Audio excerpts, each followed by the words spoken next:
মানুষকে সংগ্রাম করে বাঁচতে হয়, নিজেদের অধিকার ফিরিয়ে আনতে হয়।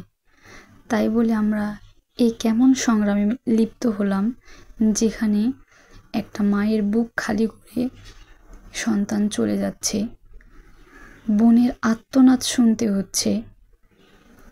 কেন এরকম পরিস্থিতি? ৭১-এ যুদ্ধ করে কি আমরা আজকে এই দিন দেখব বলে কি সেই সময় সাধারণ মানুষ, সর্বস্তরের মানুষ তাদের অধিকারের জন্য যুদ্ধ করেছিল?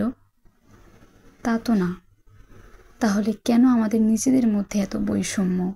কেন নিজেদের মধ্যে এত পার্থক্য? আর এই পরিস্থিতির কারণে সাধারণ মানুষ থেকে শুরু করে সব স্তরের মানুষরাই, বিশেষ করে মধ্যবিত্ত নিম্নবিত্ত মানুষরা বেশি ক্ষতিগ্রস্ত হচ্ছে।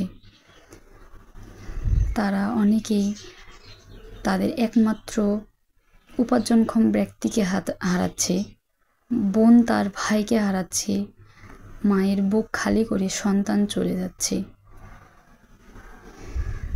এই পরিস্থিতির তো একটা সুষ্ঠু সমাধান আছে। আমরা চাই, সবাই চাই যেন এই পরিস্থিতির একটা সুষ্ঠু সুন্দর সমাধান হয়, যাতে করে সব স্তরের মানুষেরই মঙ্গল হয়।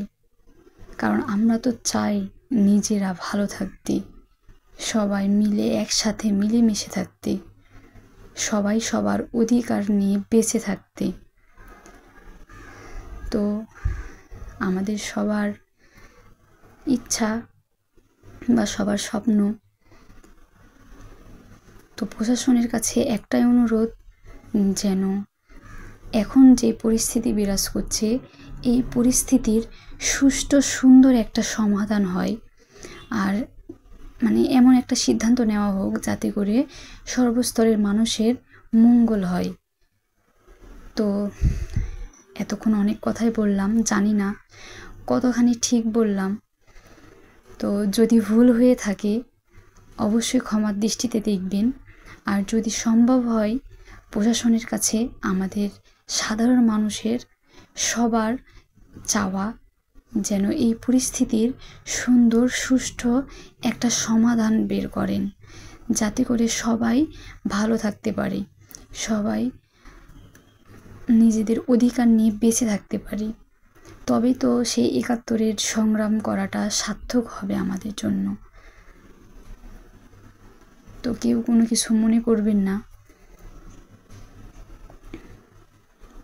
যদি সম্ভব হয় একজন আরেকজনের পাশে দাঁড়াবো, একজন আরেকজনকে সাহায্য করব, আর একত্রিত হয়ে এই বিশৃঙ্খলা সৃষ্টি না করে সবাই একত্রিত হয়ে এই পরিস্থিতির সমাধানের উপায় আমরা সবাই খুঁজব। আর চেষ্টা করব সবাই একত্রিত হয়ে কাজ করার জন্য। আর প্রশাসনের কাছে একটাই অনুরোধ, যেন এর সুন্দর একটা সমাধান দেন, এই আশাই করি সবাই। তো আজকের ভিডিও এই পর্যন্ত। আল্লাহ হাফিজ সবাইকে।